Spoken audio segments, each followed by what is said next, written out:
ফর্মে রাজ্যপাল সই করছেন, তিনি ভোটার হতে চাইছেন এবং উল্লেখ করছেন যে তিনি বাংলার দত্তক পুত্র হতে চেয়েছেন, কারণ রবীন্দ্রনাথ যে শ্বাস নিতেন সেই শ্বাস নাকি তিনিও নিতে চান পিতাজির পদ অনুসরণ। এবং রাজ্যপাল ডক্টর সিভি আনন্দ বোস তিনি পশ্চিমবঙ্গেই যদি ভোটার তালিকায় নাম তোলেন, এটা অত্যন্ত ভালো।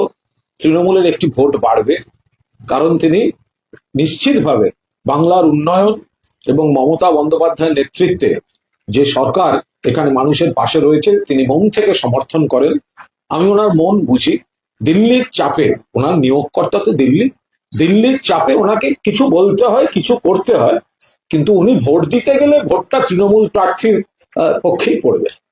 এই যে বলছেন এতদিন মানে 3টে বছর সময় নেওয়ার পর বাংলার আবেগ সংস্কৃতি মনীষীদের স্মরণ করার কথা না মাথায় কেন আসছে? দেখুন, এটা তো ওনার বিষয়, হতেই পারে।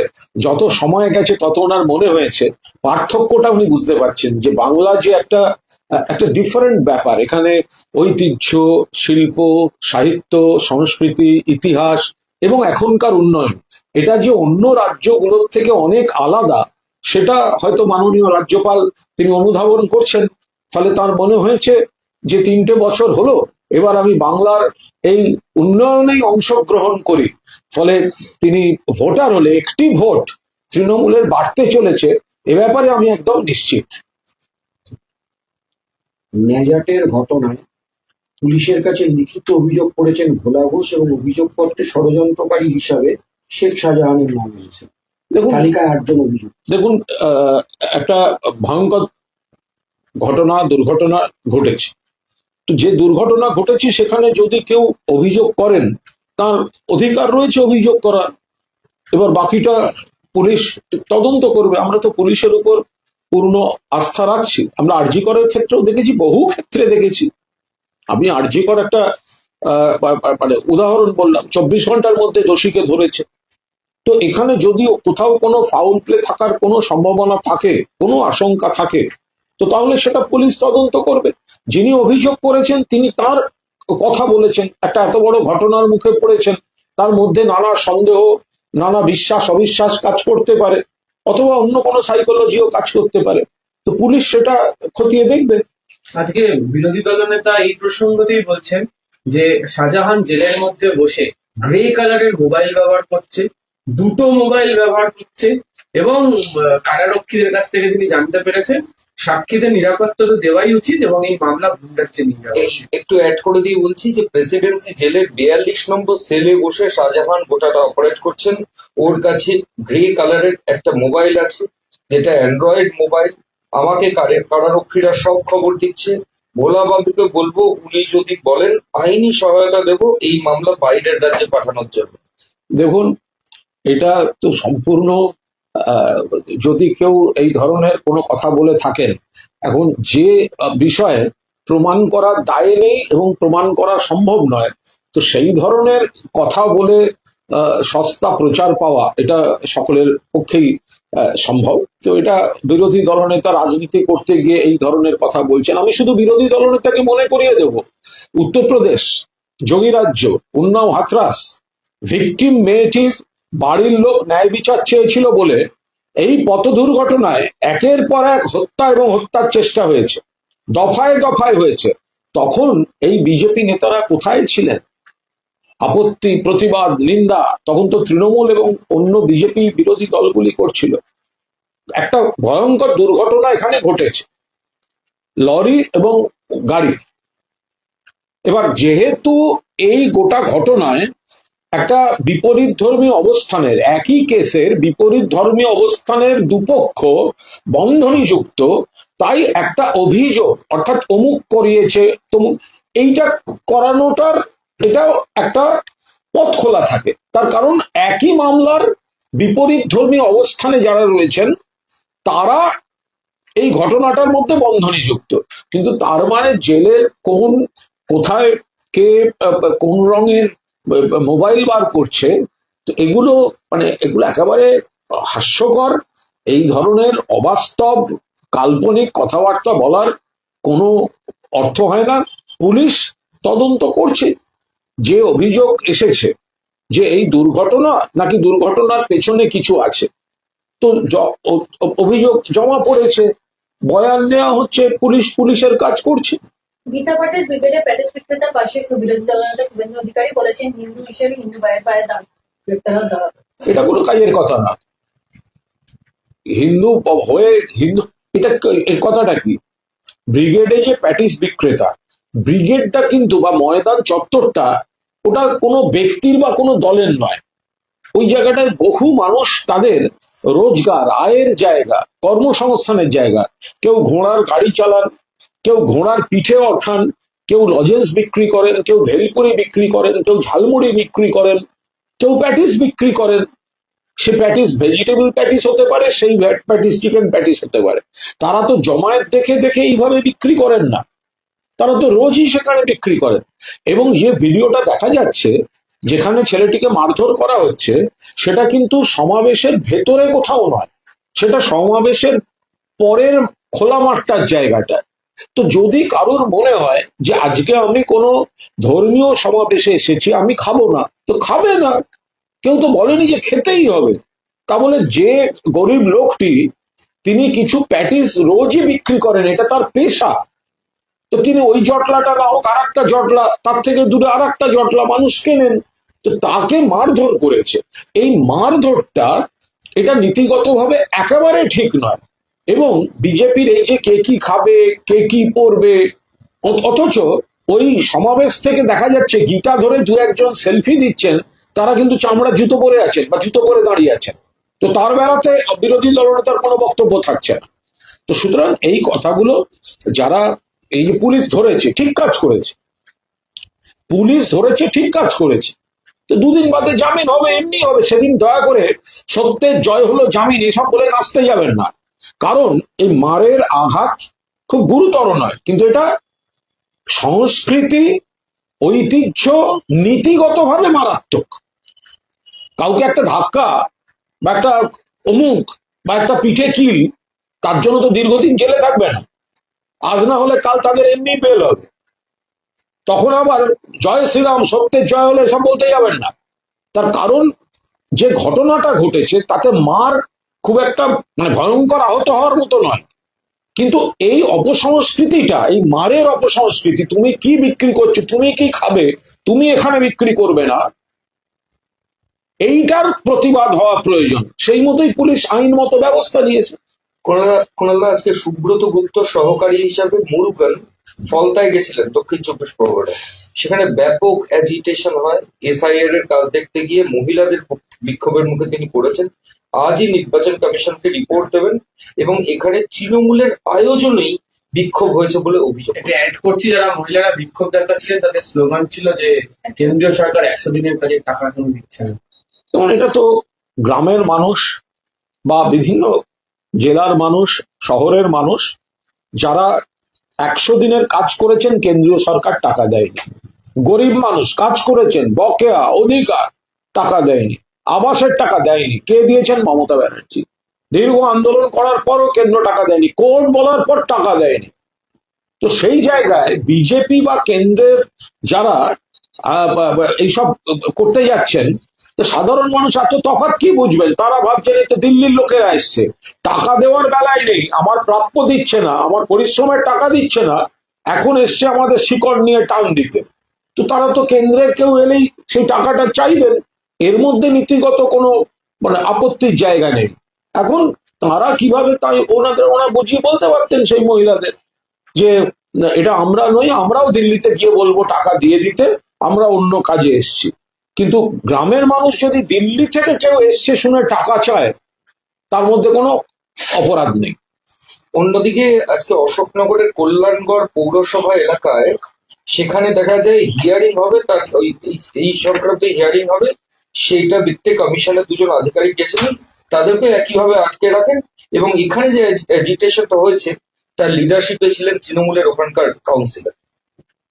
দেখুন, সব ব্যাপারে শুধু তৃণমূল বললে তো হবে না। এলাকার মানুষের যে হয়রানিটা হচ্ছে, এলাকার মানুষ কেন্দ্রীয় সরকারের বিরুদ্ধে যে ক্ষোভটা রয়েছে, এখন সেই জায়গাটা তো আপনাকে জানতে হবে ক্ষোভটা হলো কেন। মানুষ দীর্ঘদিন কাজ করে কেন্দ্রীয় সরকার টাকা দেয়নি। বিজেপি নেতারা আস্ফালন করে বলেছেন দিল্লিকে বলছি টাকা যেন না দেওয়া হয়। তো ফলে এই যে জোর করে বাহুবল দেখিয়ে রাষ্ট্র ক্ষমতার অপব্যবহার করে যে টাকা দেয়নি, তো মানুষ দিল্লির প্রতিনিধি দেখলে তারা টাকা চাইছে, তারা যদি গণতান্ত্রিক ভাবে তাদের বক্তব্যটা জানান তো সেটা তার মধ্যে তো কোনো দোষ খোঁজার জায়গা নেই। এবার দিল্লি থেকে যারা আসছেন তাদের বুঝিয়ে বলার দায় যে না ওটা আমাদের নয়, আমরা আমাদের এই বিষয়টা জানাবো। কিন্তু যে মানুষ দীর্ঘদিন ধরে টাকা পায়নি, শেষে মমতা ব্যানার্জি তাদের পাশে দাঁড়িয়েছেন, তারা দিল্লির লোক দেখলে তো টাকা চাইতেই পারেন। গণতান্ত্রিক ভাবে যদি তারা টাকা চান বা তাদের মানসিকতা শান্তিপূর্ণভাবে বলেন, তো তাদেরও উচিত যারা যাচ্ছেন এই সেন্টিমেন্টটা দিল্লি গভর্নমেন্টকে জানানো যে বাংলার মাটিতে মানুষ ক্ষিপ্ত বিজেপির বিরুদ্ধে। তারা জানান যে বাংলার মাটিতে মা বোনেরা বলছেন 100 দিনের টাকা কই, কেন দিল্লি দিচ্ছে না।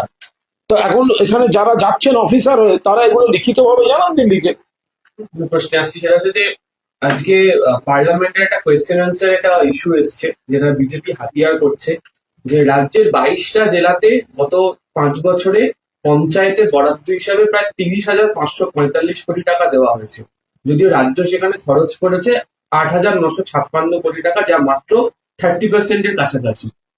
বিজেপির বক্তব্য যে এরপরও কেন বলা হচ্ছে যে টাকা দেওয়া হচ্ছে না? না, এটা পুরো জাগলারি। প্রথম কথা, এই টাকাটা সত্যি দেওয়া হয়েছে কিনা নাকি এটা মানে কাগজে কলমে জাগলারি, সেটা খতিয়ে দেখতে হবে। 2, এই খেলাটা কিন্তু বিজেপি খেলে, অর্থাৎ যে সময়টায় যে মেয়াদের জন্য টাকাটা যায়, হয়তো একদম শেষ দিকে গিয়ে সেই আর্থিক বছরের একেবারে শেষ দিকে গিয়ে একটা টাকা পাঠানো হলো, তখন আপনি হয়তো 22 দিনে বা 30 দিনে সেই টাকাটা খরচা করা সম্ভব না। আবার যদি আপনি তখন সেটাকে অন্যদিকে নিয়ে যেতে চান, সেটাও আইনে প্রশ্ন উঠবে। ফলে এটা খুব সংক্ষেপে বলতে গেলে যেটা হয় যে নির্ধারিত সময়সীমার জন্য যে বকেয়াটা দেওয়া উচিত, এটা যদি নির্ধারিত সময়ে টাকাটা স্যাংশন হয়, টাকাটা এসে যায়, তাহলে পুরো সময়টা, তর্কের খাতিরে বলছি উদাহরণ হিসাবে, ধরা যাক একটা আর্থিক বছরে যদি সেটা প্রথম মাস বা দ্বিতীয় মাসে টাকাটা চলে আসে, তাহলে পুরো 10 মাস 11 মাস ওই টাকাটা খরচা করার সময় এসে হয়। আবার যদি সেই টাইম পিরিয়ডের দশম মাসে গিয়ে টাকাটা দেওয়া হয়, তাহলে গোটা টাকাটা দেখলে মনে হবে দেওয়া হয়েছে, কিন্তু আপনি সেটা 1 মাসে খরচাটা করবেন কিভাবে? এবার আপনি ওটাকে অন্য খাতেও নিতে পারবেন না, আপনি ওটাকে ঝুলিয়ে রাখতে পারবেন না, তখন আবার অন্য অভিযোগ উঠবে। ফলে এগুলো হচ্ছে এইসব কাগজে কলমে নানা রকম জাগলারি করে রাখে এরা। এসআইআর আজকে জমা দেওয়ার শেষ দিনেও বাংলাদেশে ফেরার হিড়িক, ফের নোটা কম্বল হাতে হাকিমপুরে বাংলাদেশি অনুপ্রবেশকারীদের ভিড়, বেশিরভাগেরই কোনো ভারতীয় নথি নেই। দেখুন, এই সংখ্যাটা অত্যন্ত মানে নগণ্য। যারা বাংলাদেশে ফিরতে চাইছেন এরকম কিছু লোক জানা গেছে। আমাদের প্রশ্ন হচ্ছে তারা ঢুকলেন কি করে? এটা তো আজব খেলা না যে বেরোবার সময় বিএসএফ দেখতে পাচ্ছে অথচ ঢোকার সময় দেখতে পেল না, এটা কি করে হয়? সীমান্তটা বিএসএফ এর দায়িত্ব। বিএসএফ কেন্দ্রীয় স্বরাষ্ট্র মন্ত্রকের, স্বরাষ্ট্রমন্ত্রী অমিত শাহ। বাংলায় যদি একজনও বাংলাদেশি অবৈধভাবে ঢুকে থাকেন, দায়িত্ব বিএসএফ এর, ওটা রাজ্য পুলিশ দেখে না সীমান্ত।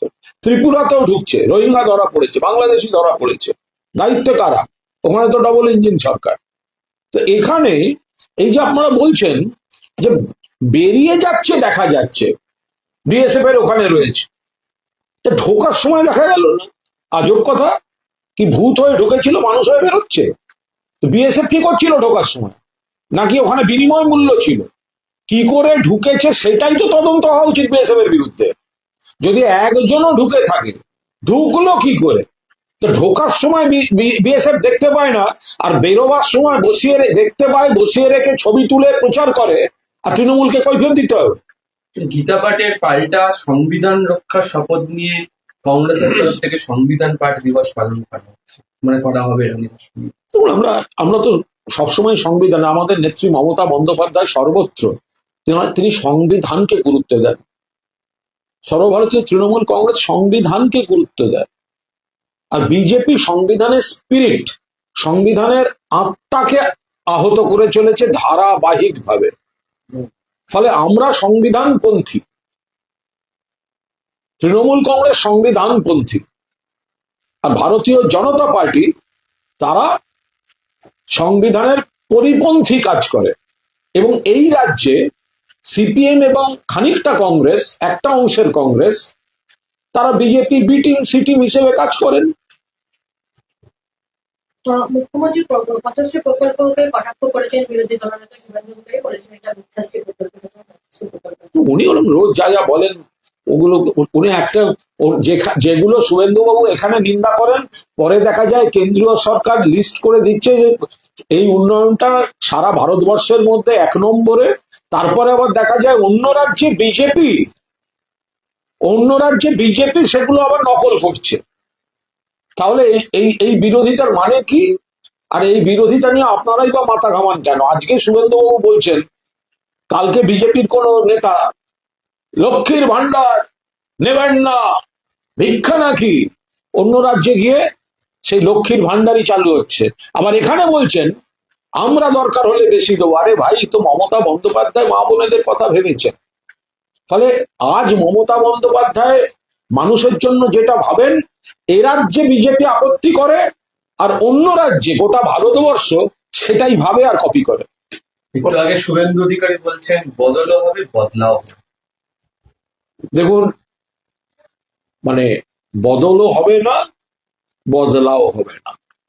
আর আমরা যে নীতিতে বিশ্বাস করি, মমতা বন্দ্যোপাধ্যায় রাজনীতি, 2011 সালে আমরা পরিষ্কার বলেছিলাম বদল চাই, বদলা নয়। রবীন্দ্রসঙ্গীত শোনানো হয়েছিল রেজাল্ট বেরোনোর দিন, মনে পড়ে? মমতা বন্দ্যোপাধ্যায় বলেছিলেন একজন বিরোধী সমর্থক যেন কোনোভাবে আহত না হন, রবীন্দ্রসঙ্গীত বাজবে সারা রাজ্য জুড়ে, এটা মমতা বন্দ্যোপাধ্যায় বলেছিলেন। ফলে এর থেকেই মানুষ ধরে নেবেন তফাৎটা কোথায়। আর এই যে বদল চাই, এখন তো বদলা চাই, এই যে কথাগুলো বদল বদলা, এগুলো তো হিংসা, প্ররোচনা, গন্ডগোল, অস্থিরতা। আর এগুলো কেন হয়?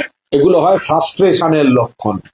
যখন মানুষের ওপর বিশ্বাস চলে যায়, যখন তারা নিজেরাও জানেন যে ভোটে হারতে চলেছেন, তখন এই ধরনের অস্থিরতা ধর্মী কথাগুলো মুখ থেকে বেরিয়ে পড়ে। 38 দিন পর বৃহস্পতিবার রাজ্যের ভোটার তালিকার বিশেষ সংশোধন বা এসআইআর এর কাজ শেষ হয়েছে, কিন্তু শেষ দিনেও বিএলওদের যে অভাব অভিযোগ সেগুলো রয়েছে। শেষ মুহূর্তে এসেও তালিকাতে নানান ইররেগুলারিটিস সেগুলো ধরা পড়ছে। দেখুন, যেভাবে শুরুটা হয়েছিল, অর্থাৎ জাতীয় নির্বাচন কমিশন যেভাবে অপরিকল্পিতভাবে, অদূরদর্শী, হঠকারী ভাবে বিজেপির নির্দেশে এটা চাপিয়ে দিয়েছিলেন এই এসআইআরটা এই পদ্ধতিতে, তো তাতে তো সাধারণ নাগরিকরাও হয়রান হয়েছেন, মৃত্যুর মিছিল। আবার বিএলওদেরও সমস্যা ছিল, মৃত্যুর মিছিল। অন্য রাজ্য, গুজরাট, উত্তরপ্রদেশেও মৃত্যু হয়েছে। তো সুতরাং এখন একটা টাইম ফ্রেম নিশ্চয়ই শেষ হচ্ছে, কিন্তু তাতে তো মূল সমস্যাগুলো যেগুলো বিএলওরা ফেস করে এসেছেন, তো সেই সমস্যাগুলোর তো কোনো সুরাহা এই নির্বাচন কমিশন করেনি। উল্টে রোজ নিত্য নতুন একটা করে সার্কুলার, নতুন নিয়ম, যেগুলো বিজেপির সুবিধা হয়, বিজেপি চায়, বিজেপি বিএলএ 2 পাচ্ছে না বুথে, তাহলে নতুন সার্কুলার বাইরের লোকদেরও নেওয়া যাবে। তো এইগুলো করে করে বিএলওদের সমস্যা বাড়িয়েছে। এবারই রাজ্যে প্রথম যে বহুতলগুলো সেগুলোতে ভোট গ্রহণ কেন্দ্র তৈরির সিদ্ধান্ত নিয়েছিল নির্বাচন কমিশন। এ নিয়ে জেলা নির্বাচনী আধিকারিকদের থেকে রিপোর্ট চাওয়া হয়েছিল।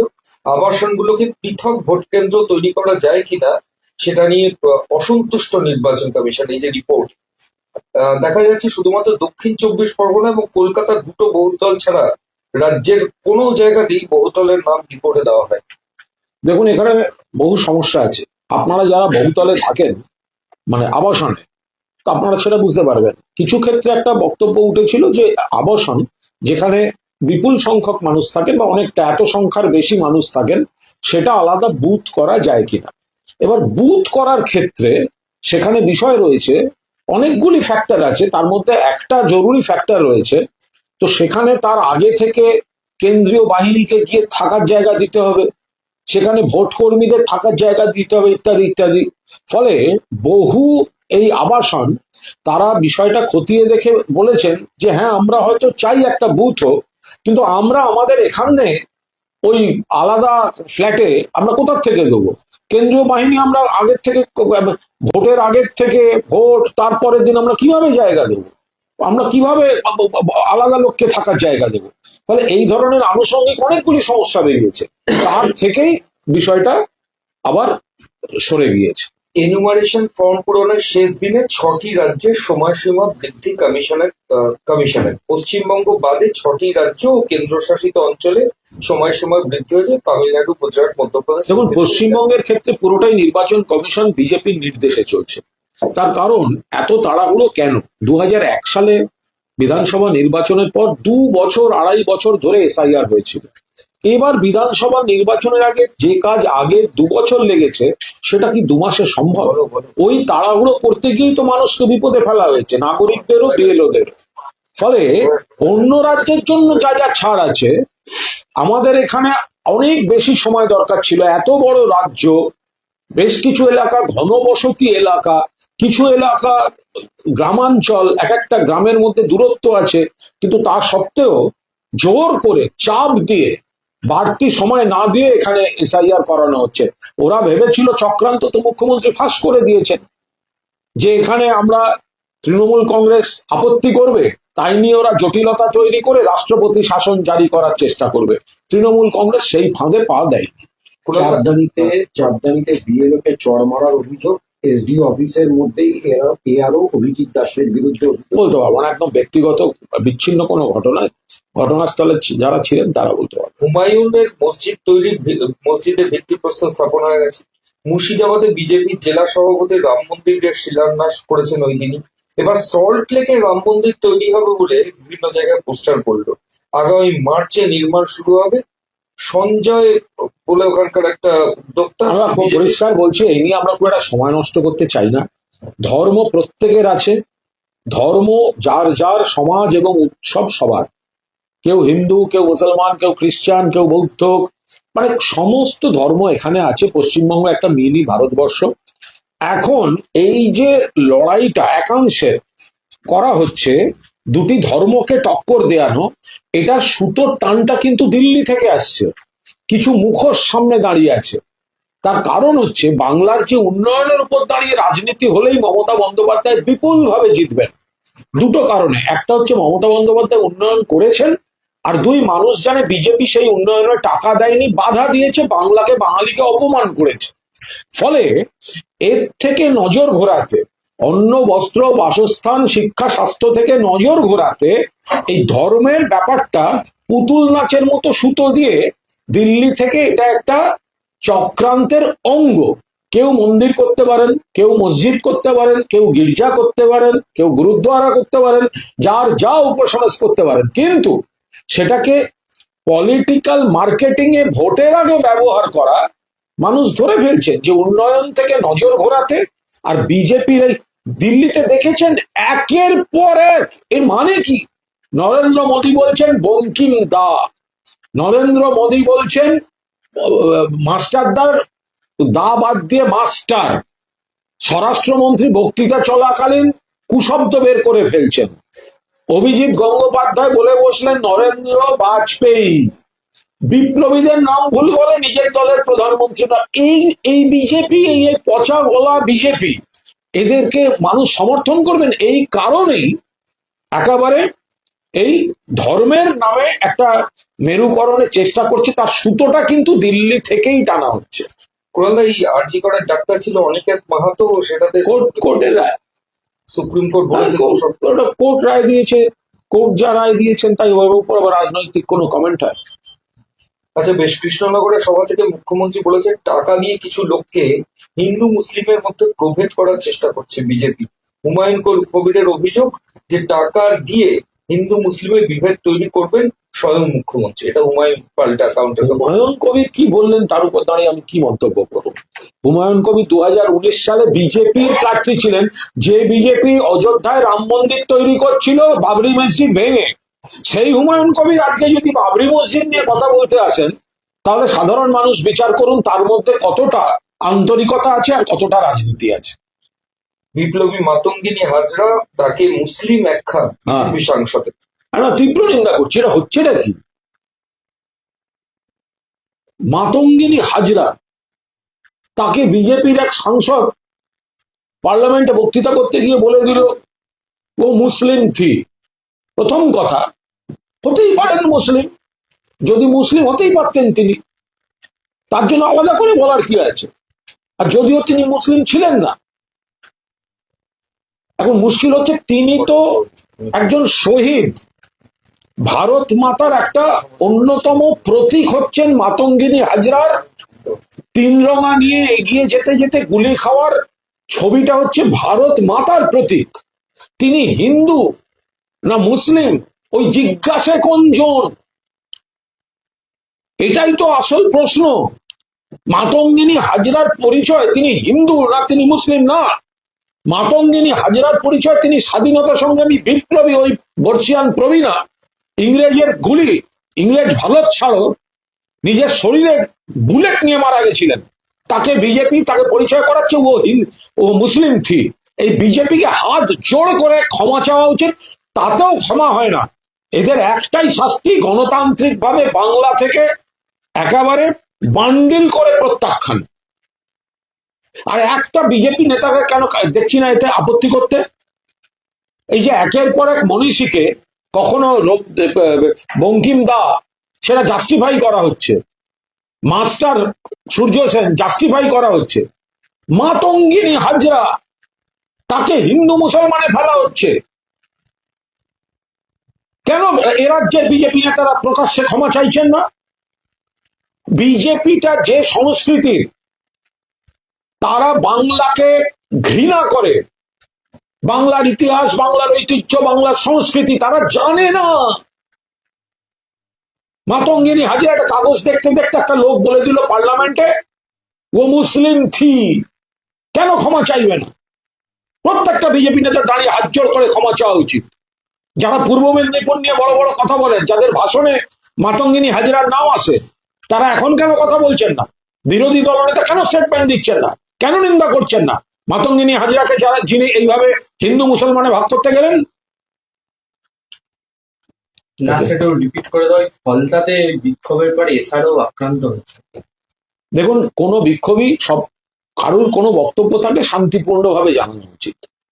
এখন কোনো ঘটনা কি জন্য ঘটেছে, কি ঘটেছে তো জানি না, কিন্তু সাধারণ মানুষের, একটা গরিব মানুষ যারা দিনের পর দিন কাজ করেছেন, তাদের একটা ধারণা আছে তাদের দীর্ঘদিন টাকা পেতে দেয়নি বিজেপি, এবং বিজেপি নেতারা জোর গলায় বলেছেন দিল্লিকে বলছি টাকা দেবেন না। ফলে দিল্লি থেকে কেউ এলেই, তারা কে কি কাজে আসছেন পরের কথা, দিল্লি থেকে কেউ এলেই মানুষের মনে হয় তাদেরকে বলি আমাদের টাকাটা কোথায়। তবে এই বিক্ষোভ নিশ্চিতভাবে শান্তিপূর্ণ গণতান্ত্রিক পথে হওয়া উচিত, এবং যারা এটা ফেস করছেন তাদেরও উচিত দিল্লিকে জানানো। দেখুন, বাংলায় কোথাও গেলে মানুষ টাকা চাইছেন তো, অন্যায়ভাবে টাকাটা আটকে রাখা হয়েছে, তাদের অভিজ্ঞতাটা, মানুষের দাবিটা তারা জানান। Thank you. Thank you.